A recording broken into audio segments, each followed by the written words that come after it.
விஷயத்து 5/8/2016.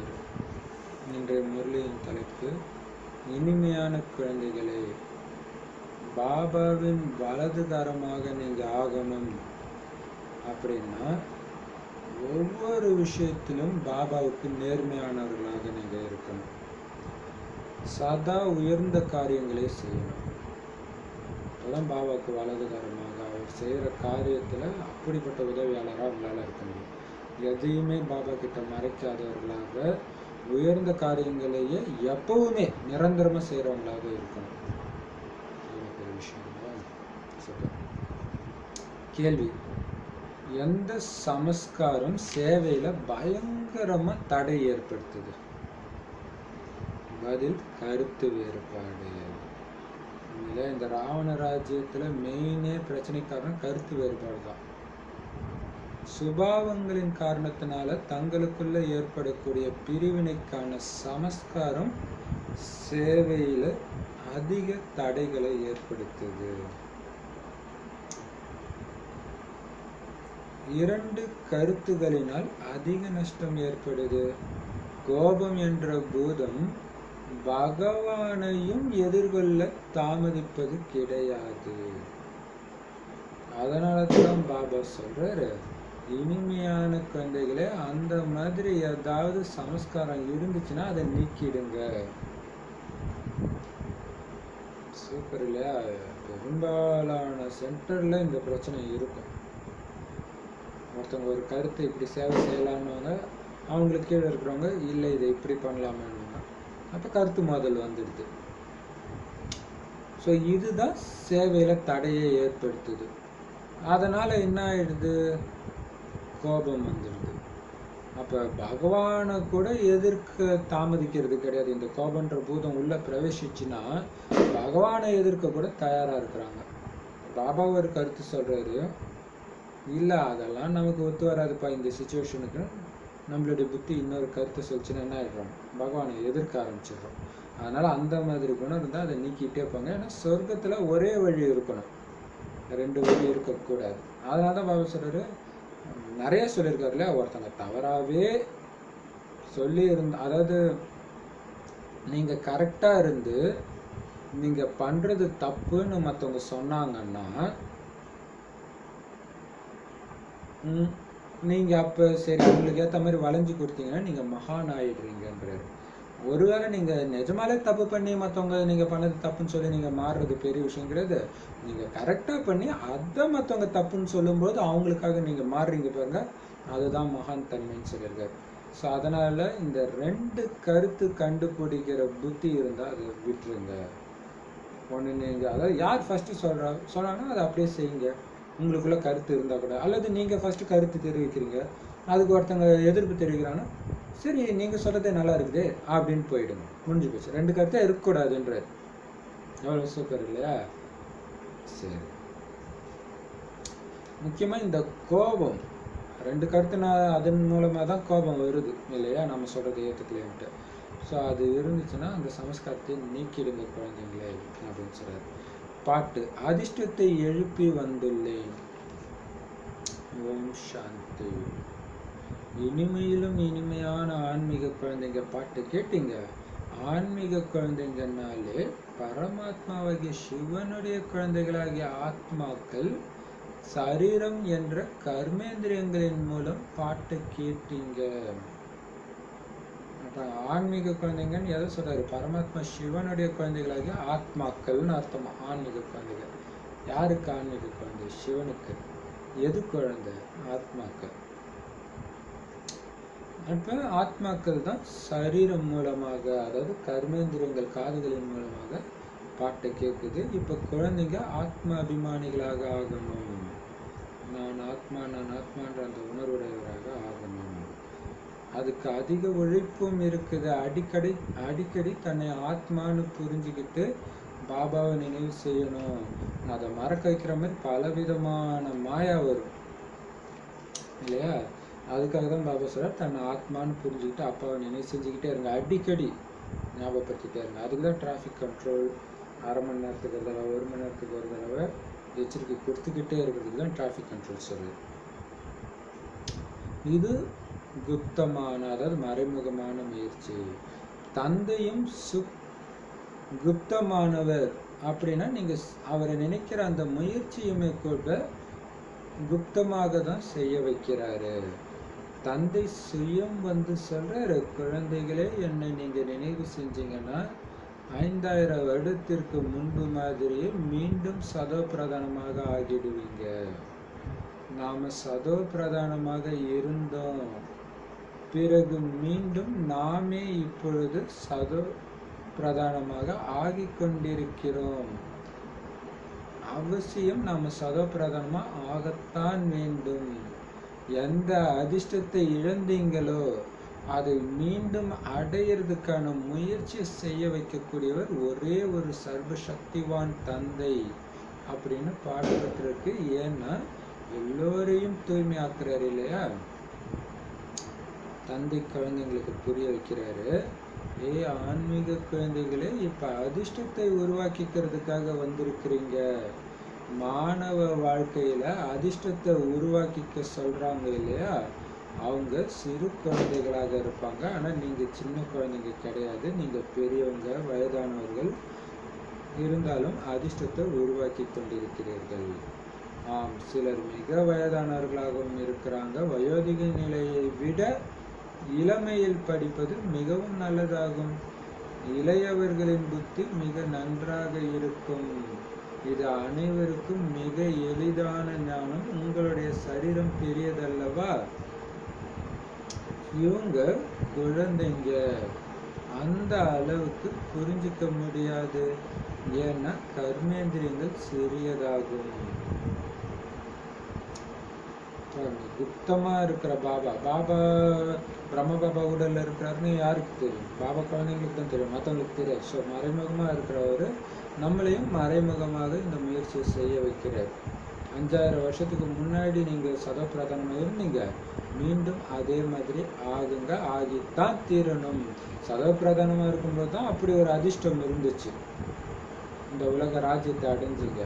அந்த அதிர்ஷ்டத்தை மீண்டும் அடையிறதுக்காக முயற்சி செய்ய வைக்கிறார். அது ஒரு கடவுளால மட்டும்தான் முடியும். அவரு நமக்கு அப்பாவா இருக்கிறாரு, தூய்மையா ஆக்குறாரு எல்லாரையுமே இல்லையா? இப்ப பாபா சொல்றாரு, மாணவ வாழ்க்கையில தான் அதிர்ஷ்டத்தை உருவாக்கக்கூடிய வாழ்க்கை அப்படின்னு உலகில சொல்றாங்க. இப்ப பாபா சொல்றாரு, அந்த மாணவர்கள் வயதில் சிறியவர்களாக இருப்பாங்க, கர்மேந்திரங்களும் சிறியதாக இருக்கும், அவங்களுக்கு இந்த ஞானம் புரியாது. ஸோ இங்க எல்லாருமே பெரியவங்களா இருக்கிறாங்க, வயோதிகர்கள் இருக்கிறாங்க, எல்லாரும் இருக்கிறாங்க. இருந்தாலும் வயோதிகர்களை விட இளையவர்களால ஈஸியா புரிஞ்சுக்க முடியும் அப்படின்னு சொல்றாரு. வயோதிகர்களை விட இளைஞர்கள் புரிஞ்சுக்க முடியும், குழந்தைகளை விடவும் கூட இளைஞர்கள் புரிஞ்சுக்க முடியும். புகழ், நிகழ், துக்கம், சுகம் போன்ற விஷயங்களை நீங்க தான் புரிஞ்சுக்க முடியும் இல்லையா? சின்ன குழந்தைங்களுக்கு அது ஒரு சில பாபா ஞானத்துக்கு அர்த்தமே புரியாது இல்லையா? துக்கம்னா என்னன்னே தெரியாத குழந்தைகிட்ட போய் துக்கத்தை பற்றி பேசினா என்ன புரிஞ்சுக்க முடியும்? அதனால இதை நீங்க தான் புரிஞ்சுக்க முடியும். புகழ்ச்சி, இகழ்ச்சி, துக்கம், சுகம், இதெல்லாம் ஆத்மா பிந்துவாக ஒரு சின்ன புள்ளியாக இருக்குது. சரீரம் தான் வளர்ந்துட்டே போகுதே தவிர ஆத்மா எப்பயும் ஒரே சைஸ் தான் இருக்கும். குழந்தையா இருந்தாலும் சரி, வயது அடைந்தாலும் சரி, ஒருபோதும் ஆத்மா சின்னதாகவோ பெருசாகவோ வளர்றது கிடையாது. அந்த ஆத்மாவின் புத்திக்காக தந்தை கஸ்தூரி போன்ற பரிசு கொடுத்து கொண்டிருக்கின்றார். ஏன்னா புத்தி இப்ப முற்றிலும் தமோ பிரதானமா ஆகிடுச்சு. அது இப்ப தூய்மையானதாக ஆகிக்கொண்டிருக்கிறது. இந்த சித்திரங்கள் புரிய வைக்கிறதுக்கு உங்களுக்கு ரொம்ப யூஸ்ஃபுல்லா இருக்குது. பக்தி மார்க்கத்துல பாருங்க, தேவதைகள் முன்னாடி போய் தலை வணங்குறாங்க, பூஜை செய்யறாங்க. இதுக்கு முன்னாடி நீங்க கூட அதே மாதிரி குருட்டு நம்பிக்கையோட தான் போயிட்டு வந்தீங்க. சிவன் கோயிலுக்கு போனீங்க, இவர் சிவபாபான்னு உங்களுக்கு தெரியாம தான் இருந்துச்சு. பாபா கிட்ட இருந்து ஆஸ்தி அவசியம் கிடைச்சிருக்குது. அதனால தான் அவருடைய மகிமை பாடப்படுது. யாராவது நல்ல காரியங்கள் செஞ்சுட்டு போறாங்கன்னா அவங்களுடைய மகிமை அவசியம் பாடப்படும். சிவபாபாவுடைய ஸ்டாம்ப் உருவாக்கணும். சிவபாபா கீதை ஞானம் கொடுப்பவர். இந்த ஸ்டாம்ப் எளிதாக உருவாக்கப்படும். அந்த தந்தை அனைவருக்கும் சுகம் கொடுக்கக்கூடியவர். நான் உங்களை சுகதாமத்திற்கு எஜமானர்களாக ஆக்கக்கூடியவன். தேகமற்ற சிவபாபாவிடம் நாம வந்திருக்கிறோம்னு வயதானவங்க கூட புரிஞ்சுக்கிறாங்க. அவர் இந்த தேகத்துல, அதாவது பிரம்மபாபா உடல்ல பிரவேசிச்சிருக்கிறாரு. அந்த நிராகாரமானவரைத்தான் சித்திரமற்றவர், அதாவது சரீரமற்றவர், அசரீரி அப்படின்னு சொல்லப்படுறாரு. நாம சிவபாபா கிட்ட போறோம். அவர் இந்த பிரம்மா சரீரத்தை தற்காலிகமா எடுத்திருக்கிறாருன்னு நம்ம புத்தியில இருக்குது.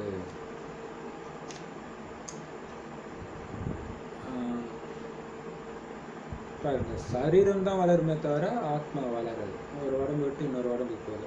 ஆனா ஆத்மா என்ன ஆகும்? தூய்மையாகும், தூய்மை இழக்கும். தூய்மை இழந்து தம பிரதானமான அந்த ஆத்மாவுக்கு பாபா கொடுக்குற பரிசு தான் தூய்மை ஆக்குறது. இப்ப தூய்மை ஆகிட்டு இருக்குது. ஸோ இது ஏணிப்படி படிக்கட்டுல இருக்குது இல்லையா? ஆத்மா அப்படியே கொஞ்சம் கொஞ்சமாக கலைகள் இழந்துட்டே வருது, கருப்பாயிட்டே இருக்குது. ஸோ புரிய வைக்க அது ஈஸியா இருக்குது. பக்தி மார்க்கத்துல போய் தேவதைகள் தான் நாமன்னு தெரியாம நம்ம சிலை முன்னாடி நாமளே தலை வணங்கணும்னா அது குருட்டு நம்பிக்கை தானே. ஆனா அப்படித்தான் பண்ணோம், நாமளுமே அப்படிதான் பண்ணோம். சிவன் கோயிலுக்கு போய் வணங்கணுமே தவிர அவர் நம்முடைய அப்பா, இதுக்கு முன்னாடி இந்த பூமியை சொர்க்கமாக்கி அதை ஆளக்கூடிய ஆஸ்தியை நமக்கு கொடுத்தாருன்றது தெரியாமலே இருந்திருக்கு. அப்ப பாபா சொல்றாரு, யார் நல்ல காரியங்கள் செஞ்சாலும் அவங்க போனதுக்கு அப்புறம் அது புகழ் பாடப்படும்ன்றாரு. யாருடைய மகிமையெல்லாம் இருக்குதோ அவங்க நல்ல காரியங்கள் செஞ்சிருக்கிறாங்க. அப்படிதானே காந்தி, நேரு, வள்ளலாறு எல்லாரையும் பாடுறாங்க அப்படின்னா நல்ல காரியங்கள் செஞ்சிருக்கிறாங்க, அது நமக்கு தெரிஞ்சிருக்கு. அப்ப சிவனுடைய மகிமை பாடினாங்கன்னா அவர் மட்டும் செய்யாமல இருந்திருப்பாரு. எப்படி நம்மளுடைய புத்தி பூட்டத்தா இருக்கிறாரு பாருங்க. சரி, சிவபாபாவுடைய ஸ்டாம்ப் உருவாக்குங்க. ஏன்னா நல்ல காரியங்கள் செய்யறவங்களுக்கு ஸ்டாம்ப் உருவாக்குவாங்க தானே. ஸோ ஈஸியாக அதை உருவாக்க முடியும். சிவபாபா கீதை ஞானம் அளிப்பவர் அப்படின்னு உருவாக்குங்க. அப்போ ஏன்னா கீதைனாலே கிருஷ்ணர்னு ஆயிடுச்சு இல்லையா? ஸோ இப்படி நீங்கள் ஸ்டாம்ப்ல உருவாக்குனீங்கன்னா அது ஈஸியாக போய் மற்றவங்களுக்கு பதியும். எல்லோருக்கும் சுகத்தை கொடுக்கக்கூடியவர், எல்லாரும் சுகதாமத்துக்கு எஜமானர்களாக ஆக்கக்கூடியவர் பாபா தான். அவர்கிட்ட தான் நாம வந்திருக்கிறோம். அவருக்கு உடம்பே கிடையாது, அதனால இந்த பிரம்மா உடம்புல இருக்கிறாருன்னு குழந்தையில இருந்து வயசானவங்க வரையும் புரிஞ்சுக்கிறோம். பாபா குழந்தைங்கள, அதாவது பிரம்மகுமார் குமாரிகளை. அப்ப சரீரமற்றவரைத்தான் இறைவன் அசரீரி அப்படின்னு சொல்றோம் இல்லையா? இப்போ அசரீரி குரல் கேட்டது அப்படின்னா அது கடவுள் குரல்ன்றாங்களா? அப்போ அசரீரியா இருக்கிறவர் அவர் மட்டும்தான் இல்லையா? நாம சிவபாபா கிட்ட போறோம் அப்படின்னு நம்ம புத்தியில இருக்குது. பிரம்ம பாபா பார்க்க போறோம்னு நினைக்கல, பிரம்மா உடல்ல வந்திருக்கு, சிவபாபா பார்க்க போறோம்னு நமக்கு தெரியுது. தூய்மை இழந்தவர்களை தூய்மையானவர்களாக்கி முக்தியும் ஜீவன் முக்தியும் கொடுக்கிறார். முக்தி தான் சாந்தி தாமம், ஜீவன் முக்தினா சுகதாமம். ஸோ இந்த ரெண்டுலேயும் நம்மளை வசிக்கக்கூடிய தகுதி உடையவர்களாக ஆக்கிறார் யோகம் கற்றுக் கொடுத்து. மனிதர்கள் பண்ற முயற்சி எல்லாமே அந்த அமைதிக்காகத்தான். பகவானே கிடைச்சிட்டா அமைதி கிடைச்சிடும். சுகத்துக்கான முயற்சி செய்யறதே கிடையாது. தந்தையின் கூடவே வீட்டுக்கு போகணும், பகவானை சந்திக்கணும், அவ்வளவுதான். இந்த நேரத்துல எல்லோருமே முக்தியை விரும்புறவங்களா தான் இருக்கிறாங்களே தவிர ஜீவன் முக்தியை அடையக்கூடியவர்கள் பிராமணர்களாக நீங்க மட்டும்தான். அமைதி கிடைச்சா போதும். சுகத்துக்காக எந்த முயற்சியும் யாருமே பண்ணலன்ற. சுகம்னா என்ன? அது சொர்க்கம். அதுக்கு யாரும் முயற்சி பண்ணல. இறைவனோட போயிடலாம்ப்பா, இந்த உலக வாழ்க்கைய வேண்டாம்ப்பா, அதுக்கு தான் முயற்சி பண்ணிட்டு இருக்கிறாங்க. ஆனா அந்த சொர்க்கம் சுகத்துக்கு போகக்கூடிய நீங்க மட்டும்தான், பிரம்மகுமாரிகள் மட்டும்தான். மற்ற எல்லாமே முக்திக்கு தான் விருப்பம் வச்சிருக்கிறாங்க, அதனால அவங்க முக்திக்கு தான் போவாங்க. மற்றபடி ஜீவன் முக்திக்கான வழி சொல்லக்கூடியவர் இந்த உலகத்துல யாருமே கிடையாது, எந்த மதத்திலும் கிடையாது. சன்னியாசிகள் கிட்ட கூட போய் அமைதியை தான் கேட்குறாங்க. கோயில்ல போய் எனக்கு சொர்க்கத்தை கொடுன்னு யாராவது கேட்குறாங்களா? மசூதியிலையோ சர்ச்சிலையோ அமைதியை கூட அல்ல, அமைதியை கூட கருத்தாவே எனக்கு துக்கம் தாங்க முடியலன்னு தான் அழுகுறாங்க. அமைதியை தான் வேண்டுறாங்க இல்லையா?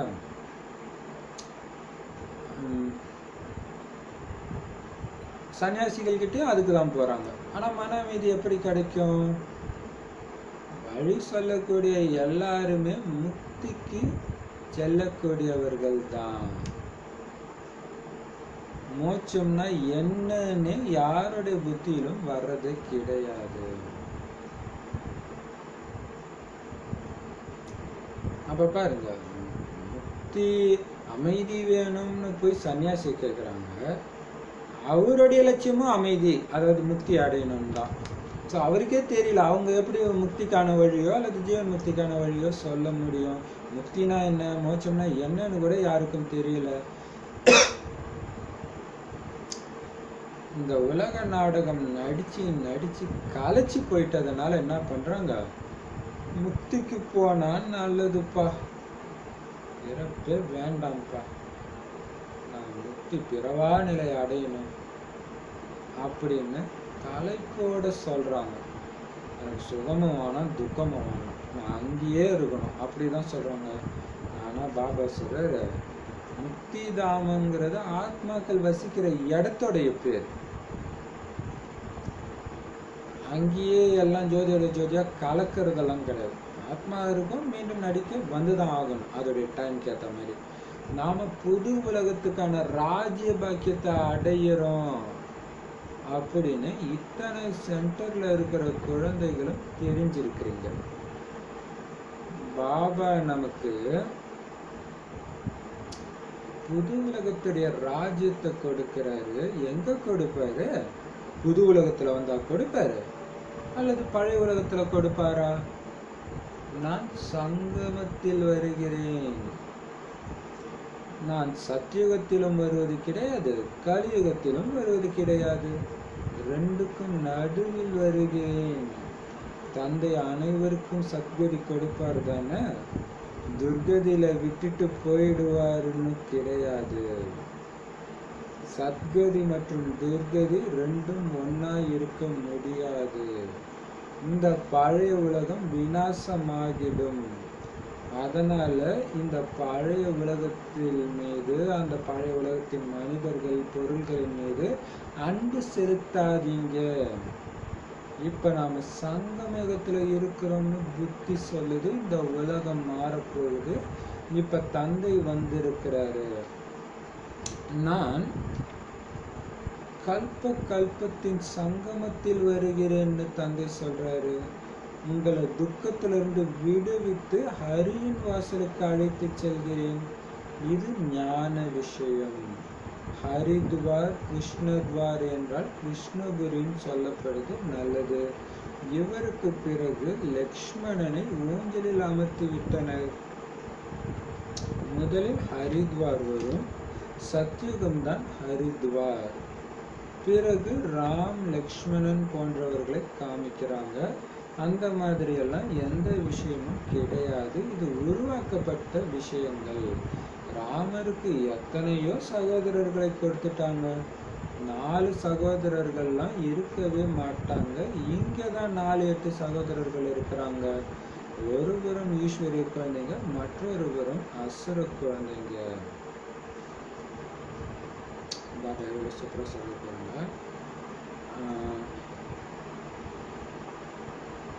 தூய்மை இழந்தவர்களை தூய்மையாக்கி முக்தி கொடுக்கிறார், ஜீவன் முக்தியும் கொடுக்கிறார்.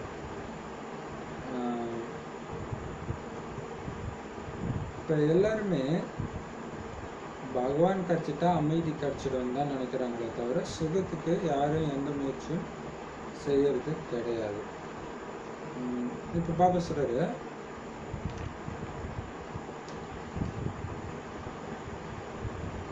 முக்திதாமம் போய் ஆத்மாக்கள் கொஞ்ச நேரம் வசிச்சுட்டு இந்த புது உலகமாகி சொர்க்கத்துக்கு வந்துடும். அதோடைய நடிப்பு சுகத்தின் பாகத்தை நடிக்கிறதுக்காக வந்துடும். அந்த உலகின் ராஜ்யத்தை தான் பாபா எங்க கொடுக்கிறாரு? புது உலகத்தின் ராஜ்யத்தைன்னா பழைய உலகத்திலும் கொடுக்கறது இல்லை, புது உலகத்திலும் கொடுக்கறது இல்லை. ரெண்டுத்துக்கும் இடைப்பட்ட சங்கம யுகத்துல கொடுக்குறாரு. இதோடைய நினைவாகத்தான் இந்த நரசிம்ம அவதாரத்துல பார்த்தீங்கன்னா இரவுக்கும் பகலுக்கும் இடையில வதம் பண்றாரு அசுரனை அப்படின்னு சொல்றாங்க. எல்லைக்கு அப்பாற்பட்ட பகலான சொர்க்கத்துக்கும் எல்லைக்கு அப்பாற்பட்ட இரவான நரகத்துக்கும் இடைப்பட்ட சங்கமம் இல்லையா? ஆக்சுவலி நரகமும் சொர்க்கமும் ஜாயின் ஆகிற இடத்துல கொடுக்குறாரு, அந்த சங்கமயத்துல கொடுக்குறாரு. மற்றபடி இறைவன் நீ எக்கடாவது கெட்டு கஷ்டப்படுன்னு விட்டுட்டு போவாரா? எவ்வளோ சூப்பர் பாயிண்ட் பாருங்க. இதுதான் அப்போ மற்ற தர்மஸ்தாபர்கள் இயேசு, புத்தர், நபி, வள்ளலார் இவங்களுக்கும் கடவுளுக்கும் என்ன வித்தியாசம்னா, அவங்க வந்தாங்க, ஒரு விஷயத்த சொன்னாங்க, கேட்குறவங்க கேட்குறாங்க, கேட்கலன்னா கேட்கல, அவங்க போயிட்டாங்க. அவங்களுக்குமே துக்கம் தான் வந்துச்சு. அந்த மதத்தை சார்ந்தவங்களும் துக்கத்தை தான் இப்போ அனுபவிச்சுட்டு இருக்கிறாங்க. ஆனால் இறைவன் வந்தாருன்னா விட்டுட்டு போக மாட்டார், கூடவே அழிச்சிட்டு போவார் இல்லையா? துர்கதியிலே விட்டுட்டு போக மாட்டார். அப்படின்னா என்ன அர்த்தம்னா, இந்த உலகம் அழியணும், அழிந்தாதான் இது சுகம் நிறைந்த உலகமாக மாறும். நான் அழிக்க போறேன்னு சொல்லிட்டாரு. இப்ப அதன் மீது அன்பு செலுத்தாதீங்கன்னு சொல்றாரு. அழியக்கூடிய உடல் மேல, அழியக்கூடிய பொருட்கள் மேல உங்களுடைய புத்தி போய் மாட்டிக்கிச்சுன்னா நீங்க தான் துடிப்பீங்க. அதுக்குதான் பாபா சொல்றாரு, உலகத்துல துக்கம் கொடுக்கறது காமம், கோபம், பற்று, பேராசை, அகங்காரம் தான். அதிலும் குறிப்பாக இந்த பற்று இல்லையா? பற்று போய் மாட்டிக்கும் பொழுதுதான் நமக்கு துக்கம் வருது. அதனால தான் அன்பு செலுத்தாதீங்க. நாம ரெண்டுத்துக்கும் நடுவில் இருக்கிறோம், சத்தியுகத்துக்கு போயிட்டு இருக்கிறோம் அப்படின்னு உங்க புத்தியில இருந்துட்டே இருக்கணும்னு ஒவ்வொரு கல்பத்தின் சங்கமத்திலும் பாபா சொல்றாரு. எங்க உங்களை அழைச்சிட்டு போறோம்னா ஹரித்வார், அதாவது ஹரியின் வாசல். ஹரின்னு பெருமாள் ஸ்ரீகிருஷ்ணர் சொல்றாங்களே, இப்போ அவர் இருக்கக்கூடியது கிருஷ்ணபுரி சொர்க்கம். ஸோ அதுதான் ஹரித்வார். துவார்னா சொல்றாரு இல்லையா, வாசல், வாசக்கதவு, துவார் ஏதோ ஒன்று வரும் ஹிந்தியில், துவார் சம்திங் வரும், அதுதான் ஹரித்வார், கிருஷ்ணத்வார் அப்படின்னு சொல்றாங்க. ஆனால் கதையில் பார்த்தீங்கன்னா கிருஷ்ணருக்கு அடுத்தது லக்ஷ்மணன் ராஜ்யத்தை செஞ்ச மாதிரி காட்டியிருக்கிறாங்க. அப்படியெல்லாம் கிடையாது. என்னன்னா ராமருக்கே 2-3 தம்பிங்க, அத்தனை பேர்லாம் இருக்க மாட்டாங்கன்றார் இல்லையா? சொர்க்கத்தில் 4 சகோதரர்கள்லாம் இருக்க வாய்ப்பே கிடையாது. இங்கே தான் 4-8 நிறைய சகோதரர்கள்லாம் இருக்கிறாங்க. அங்கே எல்லாருக்குமே ஒரு சகோதரர் அல்லது சகோதரி தான் இருப்பாங்க. அப்படின்னா என்ன அர்த்தம்? 2 குழந்தை தான் இருக்கும். ஒரு அப்பா அம்மாவுக்கு பார்த்தீங்கன்னா 2 குழந்தை தான் இருக்கும். சத்தியுகத்திலையும் சரி, திரேதாயுகத்திலையும் சரி. இப்போ இங்கே பாருங்க, ஈஸ்வரிய குழந்தைங்க, பிரம்மகுமார் குழந்தைகள், மற்ற அத்தனை பேரும் என்னவாயிடுறாங்க? அசுர குழந்தைகள். சிவபாபா இந்த பிரம்மா உடல்ல வந்திருக்கிறாருன்னு உங்களுக்கு தெரியும். சிவன் பாபா, பிரம்மா தாதா, பிரஜாபிதா ஆவார். அவர் ஆத்மாக்களுக்கு பிதா, அனாதியானவர், அதாவது ஆதி அந்தம் இல்லாதவர். இந்த நேரத்தில் பிராமணர்களை படைக்கிறாரு சிவபாபா, சாலி கிராமங்களை படைக்கிறாருன்னு கிடையாது. சாலி கிராமங்கள் சாலி கிராமங்கள் அழிவற்றவைகளாக இருக்கவே செய்கின்றன. தந்தை தூய்மையானவர்களாக ஆக்குறாரு, அவ்வளவுதான். எதுவரை ஆத்மா தூய்மையாகலையோ அதுவரை சரீரம் எப்படி தூய்மையாக முடியும்? ஆத்மாக்களாகிய நாம தூய்மையாக இருந்த பொழுது சதோ பிரதானமாக இருந்தோம்.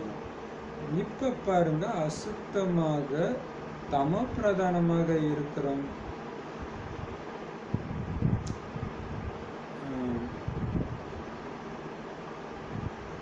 மீண்டும் சதோ பிரதானமாக எப்படி ஆகிறது? இது ஈஸியா புரிஞ்சிக்க வேண்டிய விஷயம். இந்த நேரத்துல ஆத்மால கரை படிந்ததன் மூலம்தான் நீங்க தூய்மையற்றவர்களாக தமோ பிரதானமாக ஆகிட்டீங்க. இப்ப மீண்டும் சதோ பிரதானமாக ஆகணும். கணக்கு வழக்குகளை முடிச்சிட்டு எல்லாருமே சாந்தி தாமத்துக்கு அல்லது சுகதாமத்துக்கு வருவீங்க. ஆத்மாக்கள் எப்படி வருகின்றன என்பதையும் கிறிஸ்தவர்கள் மரத்தில் விளக்கு ஏறிய விட்டு கொண்டாடுகின்றனர். இவை அனைத்தும் தர்மத்தின் தனித்தனியான கிளைகள் என்பதை நீங்கள் அறிவீர்கள். அங்கிருந்து ஆத்மாக்கள் முதலில் எப்படி கீழே இறங்குகின்றன என்ற ஞானம் உங்களுக்கு கிடைச்சிடுச்சு. ஆத்மாக்களாகிய நமது வீடு சாந்தி தாமம், இப்பொழுது சங்கமம். அங்கிருந்து அனைத்து ஆத்மாக்களும் வந்துவிடும். பிறகு எல்லோரும் செல்வோம். பிரளயம் ஏற்படாது. பாபாவிடத்தில் மீண்டும் அதிர்ஷ்டம் உருவாக்கி கொண்டும் மீண்டும் சுயராஜ்யத்தை அடைவதற்காக வந்திருக்கிறோம்னு நீங்கள் அறிவீர்கள்.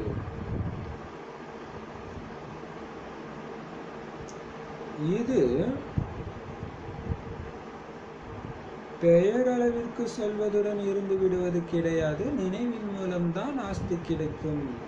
தேகம் தேக சகிதமாக அனைத்து உற்றார் உறவினர்களையும் மறந்துடுங்கன்னு தந்தை சொல்றாரு. சித்திரம் அதாவது சாக்காரம் மற்றும் விசித்திரம் நிராகாரம் அல்லவா?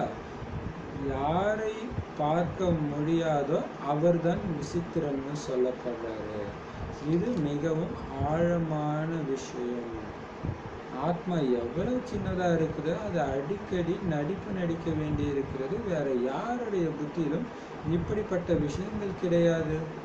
முதல்ல நான் ஆத்மா, அவர் நமது தந்தை என்பதை புத்தியில அமர வைக்கணும்.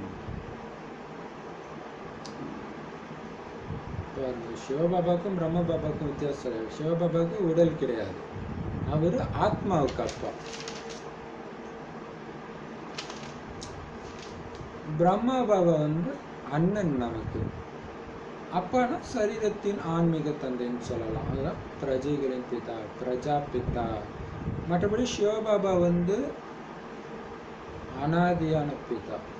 எப்பவுமே நமக்கு அப்பா தான். பரநாமத்துல இருந்தாலும் அப்பா, ஸ்ரீகிருஷ்ணரா இருந்தாலும் தேவதையா இருந்தாலும் அப்பா, கலியுகத்திலேயும் அப்பா, சங்கமயுகத்திலேயும் அப்பா. அதான் அனாதி அழிவற்ற தந்தை. மற்றபடி பிரம்ம பாபா இந்த சங்கமயுகத்துல மட்டும்தான் தந்தை.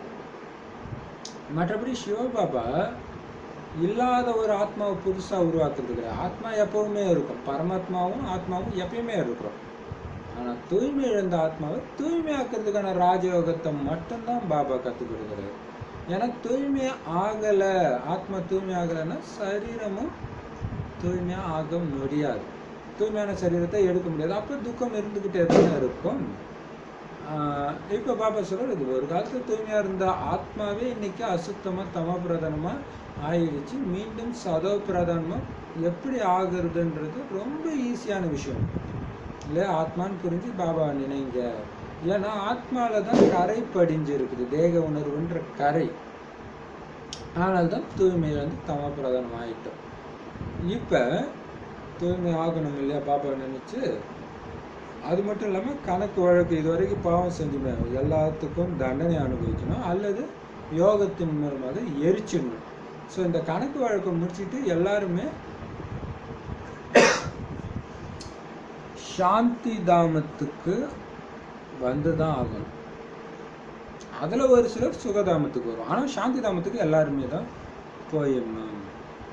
அப்போ பரந்தாமத்துலேருந்து எப்படி இந்த பூமிக்கு வருது, எப்பெல்லாம் வருதுன்றதை தான் அந்த கல்ப விருட்ச மரம் காட்டுது. அதடி நினைவாகத்தான் கிறிஸ்தவர்கள் மரத்தில் விளக்கு வச்சு அந்த ஆத்மாவுக்கு பதிலாக விளக்கு வச்சு கொண்டாடுறாங்க கிறிஸ்மஸ் பண்டிகையில். இப்போ நமக்கு தெரியும், முதல்ல தேவதை ஆத்மாக்கள் வருவாங்க, அப்புறம் மற்ற தர்மத்தின் ஆத்மாக்கள் வருவாங்க அப்படின்னு நமக்கு புரிஞ்சிச்சு இல்லையா? பாபா சொல்றாரு, அங்கேருந்து எல்லா ஆத்மாக்களும் பரந்தாமத்துலேருந்து கீழே வந்தாதான் இங்கே இருக்க ஆத்மாக்கள் மீண்டும் போகும். மற்றபடி பிரளயம்லாம் ஏற்படாது அப்படின்னு பாபா சொல்றாரு. பாபா கிட்ட வர்றதுக்கே, இறைவன் கிட்ட வர்றதுக்கு பெரிய பாக்கியம் செஞ்சிருக்கணும். சுயராஜ்யத்தை அடையிறதுக்கு வந்திருக்கிறோன்ற சும்மா பேரளவுக்கு நாம சொல்லலை. அவர் அந்த அளவுக்கு நினைவு செஞ்சு அந்த ஆஸ்தியை அடையவும் செய்யணும். அதுக்கு பாபா நமக்கு கொடுக்குற யுக்தி என்ன அப்படின்னா, தேகம் உட்பட அனைத்தையும், அனைத்து உறவுகளையும் மறந்து தன் ஆத்மான்னு புரிஞ்சு பாபாவை நினைவு செய்யுங்க. ஏன்னா பாபாவும் சரீரமற்றவர். யாரை பார்க்கவே முடியாதோ அவரை தான் விசித்திரம், அதாவது சித்திரம்னா சரீரமற்றவர் இறைவன் அப்படின்னு சொல்றாங்க இல்லையா? இது எவ்வளவு ஆழமான விஷயம். ஆத்மா என்னமோ சின்னதாக தான் இருக்குது, ரொம்ப ரொம்ப குட்டி இருந்தாலும் திரும்ப அது நடிச்சுக்கிட்டே இருக்குது. அப்படிங்கிற விஷயம் இறைவனை தவிர யார் புத்தியிலும் கிடையாது. அதனால பாபா சொல்றார், முதல்ல உங்க புத்தியில ஆழமா நான் ஆத்மா, இந்த ஆத்மாவுடைய அப்பா இறைவன் பரமாத்மா அப்படின்னு ஆழமா பதிய வைங்க. அவரைத்தான் பதித்த பாவனன், ஏ பகவான் அப்படின்னு சொல்லி நினைவு செய்றாங்க எல்லாருமே. வேற எந்த இடத்துக்குமே நீங்க போக வேண்டிய அவசியமே கிடையாது.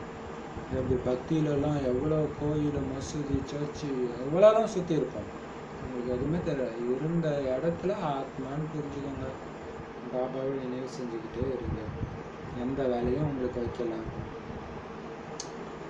நினைவும் அந்த ஒரே ஒருவரைத்தான் செய்யணும் அல்லவா? பகவானை நினைவு செய்கிறாங்கன்னா அவசியம் அவர்கிட்ட இருந்து ஏதோ அடைஞ்சிருக்கணும் தானே.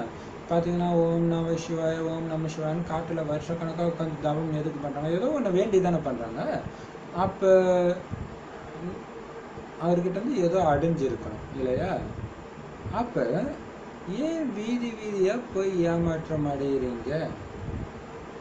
பகவானை நினைவு செய்கிறத கற்றுக் கொடுக்குறேன், சொர்க்கத்தின் ஆஸ்தியை கொடுக்குறேன், அதனால தான் நினைவு செய்கிறாங்க. அதை விட்டுட்டு எதுக்குப்பா தெருவாக போய் ஊரில் இருக்கிற ஒரு கோயில் விடாமல் சுற்றிட்டு ஏமாறுறீங்க?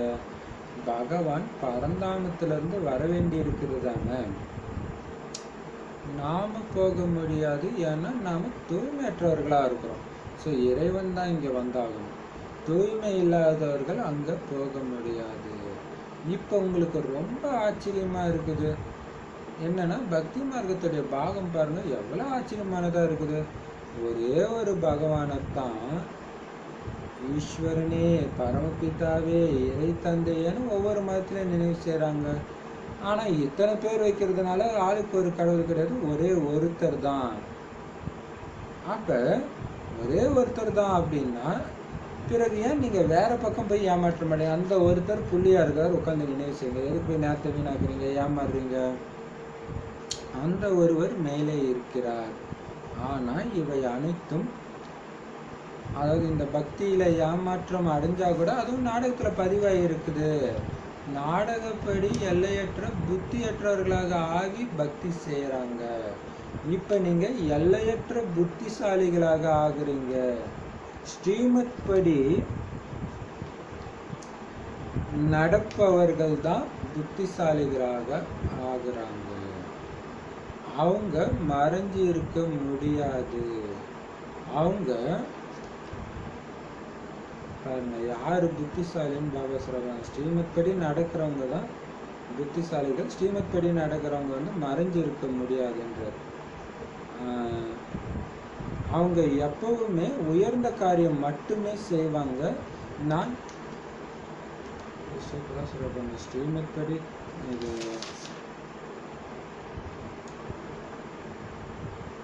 உயர்ந்த காரியம் மட்டுமே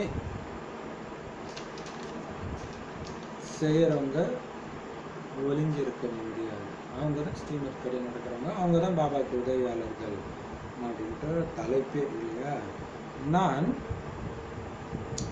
துக்கத்தை நீக்கி சுகத்தை கொடுக்கக்கூடியவன் அப்படின்னா குழந்தைங்க கூட எவ்வளவு இனிமையானவர்களாக ஆகணும், தந்தையுடைய வலது கரமாக ஆகணும். இப்படிப்பட்ட குழந்தைங்க தான் தந்தைக்கு பிரியமானவர்கள். வலது கரம் அல்லவா? இடது கைகள்னால அந்த அளவுக்கு காரியம் செய்ய முடியாது. ஏன்னா வலது கரம் எப்பொழுதும் சரியான காரியம் மட்டும்தான் செய்யும். அதனால தான் இந்த வலது கையை மட்டுமே சுப காரியங்களில் பயன்படுத்துகிறாங்க. பூஜை கூட வலது கைகள்னால தான் எப்பவும் செய்கிறாங்க. ஒவ்வொரு விஷயத்திலும் நன்னெறி உடையவர்களாக, நேர்மையானவர்களாக ஆகுங்க. தந்தை கிடைச்சிட்டாருன்னா குஷி ஏற்படணும் இல்லையா? சூப்பரா சொல்லணும். இந்த துக்கம் யாருக்குமே துக்கத்தை கொடுக்காதீங்க. இந்த 5 விகாரத்துல மாட்டினாலே துக்கம் தான் கொடுப்பீங்க. இப்போ பாபா சுகத்தை கொடுப்பவர்னா நீங்க எந்த அளவுக்கு இனிமையானவர்களா இருக்கணும். பாபா கிட்ட கேட்டு கேட்டு பாபா இது ஸ்ரீமத்தான் அதை மட்டும்தான் நீங்க செய்யணும். அப்படி செய்கிற குழந்தைங்க தான் எனக்கு பிடிக்கும். அவங்க தான் எனக்கு உதவியாளர்கள், வலதுகரம், உயர்ந்த காரியத்தை செய்யக்கூடியவர்கள். ஒவ்வொரு விஷயத்திலும் நீங்க நன்னெறி சரியான பாதையா பாபா கிட்ட கேளுங்க, வழி கொடுப்பார். விழுந்தாலும் டக்குன்னு பாபாட்ட சொல்லிடுங்க, அதுக்கும் வழி கொடுப்பார். ஸோ நேர்மையாக இருக்கணும். நேர்மையான அர்த்தம் பாபா பிடிச்ச மாதிரி நடந்துக்கணும். அப்படி ஏதாவது தவறு நடந்தாலும் டக்குன்னு பாபாட்ட சொல்லிடணும். அப்போ பாபாவே கிடச்சிட்டோம்னா உங்களுக்கு எவ்வளோ குஷி இருக்கணும். பாபா சொல்றாரு, என்னை நினைவு செஞ்சீங்கன்னா இறுதி கால நிலை நல்ல நிலையாக ஆகிவிடும். நல்ல வழி அல்லது நல்ல நிலை ஏற்படுத்தும் வழி ஒரே ஒருத்தருடையது தான். அதனால தான் ஈஸ்வரனின் வழி தனிப்பட்டதுன்னு பாடப்பட்டிருக்குது. என்னை நினைவு செஞ்சீங்கன்னா இறுதி கால நிலை நல்ல நிலையாக ஆகிவிடும் அப்படின்னு பாபா சொல்றாரு. தந்தை பாபாவுடைய நினைவு அந்த பயிற்சி பண்ணனாகும் கடைசி நேரம் அவருடைய நினைவே இருக்கும். அப்போ இறுதி நிலை நல்ல நிலையாக இருக்கும். அதை விட்டு மற்றவங்களை நினைவு செய்தீங்கன்னா வீண் விஷயங்கள், விகார விஷயங்களை மாட்டீங்க. ஸோ கடைசி நிலை அந்த அளவுக்கு மோசமான நிலையாக ஆகிடும். அந்தமதி சௌகரியம் சொல்றாரு இல்லையா? அதனால் பாபா சொல்றார், நல்ல வழி அல்லது நல்ல நிலை ஏற்படுத்தும் வழி ஒரே ஒருவருடையது தான். கண்ணை மூடிட்டு அவர் சொல்றது அப்படியே கேட்க வேண்டியதுதான். அதனாலதான் ஈஸ்வரனுடைய வழி தனிப்பட்டதுன்னு புகழ் பாடப்பட்டிருக்கு. அவர்தான் பதித்த பாவனன். மனிதர்களை தூய்மையாக்கி துர்கதியிலிருந்து சத்கதிக்கு எப்படி அழைச்சிட்டு போறதுன்னு அவருக்கு தான் தெரியும். பக்தி மார்க்கத்துல எவ்வளவோ தீவிர முயற்சி செய்றாங்க, ஆனா யாருக்குமே சத்கதி ஏற்படுறது கிடையாது. அவங்க என்னதான் பக்தி செஞ்சாலும் அதனால எந்த விதமான பலனும் கிடைக்கிறது கிடையாது. ஏன்னா சத்கதி கொடுக்கக்கூடிய ஒரே ஒரு தந்தை தான். அவர் வரும்பொழுதுதான் அதுக்கான பலன், அதாவது சத்கதியை கொடுக்க முடியும். ஏன்னா அவருக்கு மட்டும்தான் தூய்மையாக்கக்கூடிய ஞானம் தெரியும். பக்தியில யாரு எந்த பாவனையோட பூஜை செய்யறாங்களோ அவங்களுக்கு அந்த பலனை கொடுக்கக்கூடியவரும் நான் ஒருவனே. அதுவும் நாடகத்துல பதிவாகி இருக்குது. அவங்களுடைய இல்லையா? இப்ப இந்த ரித்தி சித்தி எல்லாம் கூட எப்படி கிடைக்குதுன்னா அவங்க அதுக்காக கடுமையா தவம் பண்ணுவாங்க. ஆனா பாபா ஒன்றும் அதை கொடுக்கறதுக்காக வர்றது கிடையாது. அவர் வர்றது சொர்க்கத்தின் ஆஸ்தி கொடுக்க, முழு உலகத்தையும் உங்க கட்டுப்பாட்டில் வைக்க. இவங்க ஒரு சில ரித்தி சித்தி வேலைக்காக இறைவனை நினைக்கிறாங்க. ஸோ அதுக்கான பலனை கொடுக்குறது. அதுவுமே இதே இறைவன் தான். அது நாடகத்தில் அப்படி பதிவாயிருக்கு. அவங்களுடைய முயற்சியின்படி தானாகவே அவங்களுக்கு அது கிடைச்சிடும். இதுதான் பெரிய அதிசயம்ல. பாபா நான் கொடுக்குறேன், அதை கொடுக்கக்கூடியவர் நான் ஒருவனேன்னு சொல்லிட்டாரு. இருந்தாலும் அவங்க முயற்சிக்கு ஏற்ற மாதிரி தானாகவே அது கிடைச்சிடும். இப்போ நம்மளுக்கும் அப்படிதான். நம்ம பாபாவுடைய நினைவு எந்த அளவுக்கு தீவிரமாக பண்ணுமோ அதன் முயற்சியின் பலனும் தானாக கிடைச்சிடும். பதவி, இப்ப சுகம் எல்லாமே. இப்ப குழந்தைங்களும் தன்னுடைய முயற்சியின் மூலம் தூய்மையாக ஆகணும். ஆனால் முயற்சியின் பலன் கண்டிப்பாக தானாக கிடைக்கும்ன்றார். ஸோ பக்தியை வச்சு நமக்கு சொல்கிறார் பாருங்க. அங்கே எப்படி கிடைச்சதோ அதே மாதிரி தான் இங்கேயும் தந்தை சொல்கிறார், இனிமையிலும் இனிமையான தந்தையை நினைவு செய்யுங்க. இப்போ பார்த்தீங்கன்னா நேற்று கூட ஜுவாலாமை குரூப்பில் திவாகர் பிரதர்ஸ் சொல்லியிருந்தார். ஆக்சுவலாக இன்னைக்கு தான் சொல்லியிருந்தார். என்ன சொல்லியிருந்தாருன்னா, எல்லாரும் பாபான்னு கூப்பிடுறீங்க, ஆனால் அன்பான பாபான்னு கூப்பிட்டு பாருங்க, அப்படியே கண்ணில் தண்ணி வரும்னு. எவ்வளோ சூப்பர் இல்லையா? சரி, இப்போ பாபா சொல்கிறாரு, அதான் பாபா இங்கேயும் சொல்கிறாரு, இனிமையிலும் இனிமையான தந்தையை நினைவு செய்யுங்க. அவரு தான் சர்வ சக்தி. ஆக்சுவலாக பாபா சொல்லியிருக்காரு, நான் இனிமையில இனிமையான குழந்தைகளேன்றேன், நீங்கள் என்னைக்காவது இனிமையில இனிமையான தந்தையன்னு சொல்லியிருக்கீங்களா? இதுதான் தேக அகங்காரம், அதனால தான் சொல்ல மாட்டேங்க. நிறைய பேர் பார்த்தீங்கன்னா சொல்லமான பாபா அப்படி இப்படி கொஞ்சம் அவங்க பாபாவை. ஸோ அப்படி தான் பண்ணணுன்ற அந்த இனிமையிலும் இனிமையான தந்தையை நினைவு செய்யுங்க. அவர் தான் சர்வ சக்திவானாக இருக்கிறாரு. எவ்வளோ உயர்வானவர்களாக நம்மளை ஆக்குறாரு. நீங்கள் எல்லாத்தையும் இப்போ தெரிஞ்சுக்கிட்டீங்க. மீண்டும் தந்தை கிட்ட இருந்து ஆஸ்தி அடைஞ்சிட்டு இருக்கிறீங்க. படைப்பவர் மற்றும் படைப்பினுடைய ஞானம் உங்களுடைய புத்தியில் இருக்குது. இந்த ஞானம் நம்ம கிட்ட இதுக்கு முன்னாடி இல்லாமல் இருந்ததுன்னு உங்களுக்கு தெரியும். யாகம் தவம் போன்றவைகளை செய்யறது, சாஸ்திரங்கள் போன்றவைகளை கேட்கறது, இது எல்லாமே சாஸ்திரங்களின் ஞானம். அதுக்கு பேர் தான் பக்தி. அதுல எந்த விதமான லட்சியமும் கிடையாது. படிப்புனா லட்சியம் இருக்கும் தானே, ஏதாவது ஒரு வகையான ஞானம் இருக்கும். தூய்மை இல்லாமல் இருந்து தூய்மை ஆவறதுக்கான ஞானம் பதித்த பாவனன் தந்தை கொடுத்திருக்கிறாரு. சிருஷ்டியோடைய முதல் இடை கடைசியோடைய ஞானம் தந்தை கொடுத்திருக்கிறாரு. இந்த சிருஷ்டி சக்கரம் எப்படி சுத்துது? இதுல எல்லாருமே நடிகர்கள். இது அழிவற்ற ஏற்கனவே உருவாக்கப்பட்ட நாடகம். இந்த எல்லையற்ற ஞானம் அவசியம் நம்மளுடைய புத்தியில இருக்கணும். சரி, பாபா சொல்றாரு, தூய்மையற்றவர்களை தூய்மையாக்கக்கூடிய ஞானமும் சரி, படைப்பவர் மற்றும் படைப்புடைய ஆரம்பத்திலிருந்து கடைசி உள்ள ஞானமும் சரி, பாபா தான் நமக்கு கொடுத்து மிக உயர்ந்தவர்களாக ஆக்குறார்.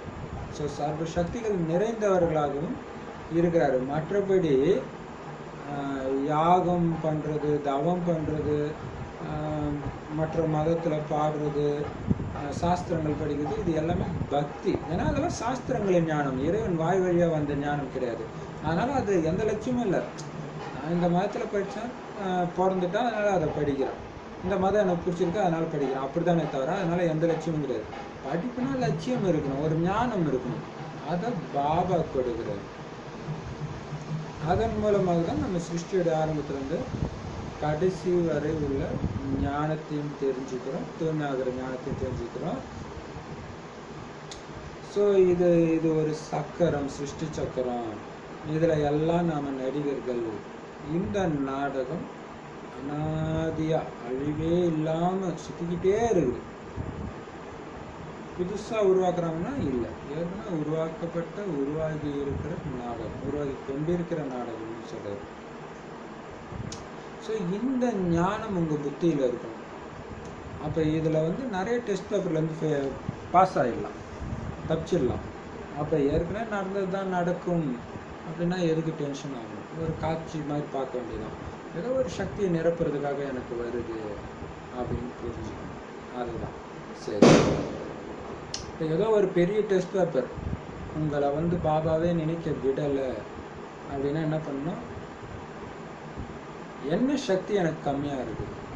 ஸோ இது நாடகத்தில் பதிவாக இருக்குது, சங்கமயுகத்தில் என் நன்மைக்காக தான் இருக்குதுன்னா ஏதோ ஒரு சக்தியை நிரப்ப வருது, அதை புரிஞ்சுக்கணும். அந்த சக்தி ஸ்வரூபமாக மாறுங்க. அந்த சக்தியில் நிலைச்சி இருக்கிறதுக்கு என்னென்ன யுக்தியை உங்களால் உருவாக்க முடியுமோ அத்தனை யுக்தியும் உருவாக்குங்க, வந்துடும் அந்த சக்திகள் இல்லையா? சரி, இப்போ நாம் கார் இருளிலிருந்து நீங்கி வெளிச்சத்துக்கு போயிட்டு இருக்கிறோம் அப்படின்னு குழந்தைங்க நீங்கள் தெரிஞ்சுக்கிட்டீங்க. நீங்கள் இப்போ தேவதைகளாக ஆகி கொண்டிருக்கிறீர்கள். ஆதி சனாதன தேவி தேவதா தர்மத்தை தான் இந்து தர்மம்னு சொல்லிட்டாங்கன்னு புரிய வைக்கணும். இதை நீங்க புரிய வைக்கணும்ன்ற சிறிது சிறிதாக இந்த விஷயத்த அவங்க புரிஞ்சுக்குவாங்க. குழந்தைங்க எழுந்து நிற்கணும். இதுக்கு நிறைய குழந்தைங்க தேவை. டெல்லியில் மாநாடு நடத்த வேண்டி இருக்கும். ஃபரிஸ்தான்னு டெல்லி தான் சொல்லப்படுது. இதுதான் யமுனை நதிக்கரையில் இருந்தது. டெல்லி தலைநகரமாகும். பலரது ஒத்துழைப்பு இருக்கிறது. தேவதைகளின் தலைநகரமாகவும் இதே டெல்லி தான் இருந்தது. அதனால டெல்லியில் மிகப்பெரிய மாநாடு நடத்தணும். ஆனால் மாயா செய்ய விடுவது கிடையாது. பல தடைகளை ஏற்படுத்துகிறது. இன்றைய நாட்களில் கருத்து வேறுபாடு மற்றும் எண்ணங்களின் வேறுபாடுகள் அதிகம் ஏற்பட்டுருச்சு இல்லையா? குழந்தைங்க தங்களுக்குள்ள ஒன்றாக சேர்ந்து சேவையில் ஈடுபடணும். அவங்களும் தங்களுக்குள் சேர்ந்து இருக்கவில்லை எனில் ராஜ்யமே இல்லாமல் போய்விடும். இரண்டு பிரிவினர்களாக ஆகிவிடும் போது ஜனாதிபதியையும் நீக்கிவிடுகின்றனர். கருத்து வேறுபாடு அதிக நஷ்டத்தை ஏற்படுத்துகிறது. பிறகு பகவானை எதிர்கொள்ளவும் கூட தாமதிப்பது கிடையாது. அதிக நஷ்டம் அடைகின்றனர். கோபம் என்ற பூதம் வந்துவிட்டால் பிறகு கேட்கவே கேட்காதீர்கள். அதனால தான் பாபா சொல்றாரு, அவரவர்களுக்கு தெரியும், பகவானுக்கு தெரியும். தந்தை குழந்தைகளுக்கு சிருஷ்டியின் முதலிடை கடையும் ஞானம் கூறிக்கொண்டிருக்கிறார். தாரணை செய்வது செய்யாதது அவங்களுடைய முயற்சியில் இருக்கிறது. யார் மீதாவது பாபா ஆசீர்வாதம் செய்வார் அல்லது கருணை காட்டுவார் என்பது கிடையாது. இதுல கருணை கேட்பதற்கான விஷயம் கிடையாது. ஒருவேளை தூண்டுதலின் மூலம் ஞானம் மற்றும் யோகா கற்பிப்பார் எனில் பிறகு ஏன் நான் இந்த அசுத்த உலகத்துக்கு வர வேண்டும்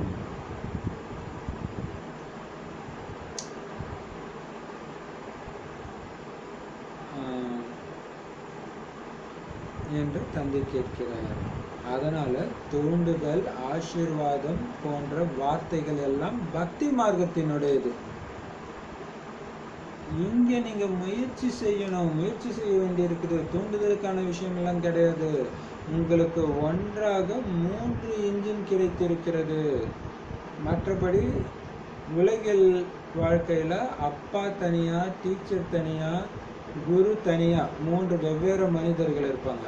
ஆனா இன்னைக்கு உங்களுக்கு இந்த 3 பேரும் சேர்ந்து சிவபாபாவாக இருக்கிறார். ஆனால் பாபா சொல்றாரு, நான் உங்களை பூஜைக்குரியவர்களாக ஆக்குறேன். நீங்கள் மீண்டும் பூஜாரிகளாக ஆகிடுவீங்க.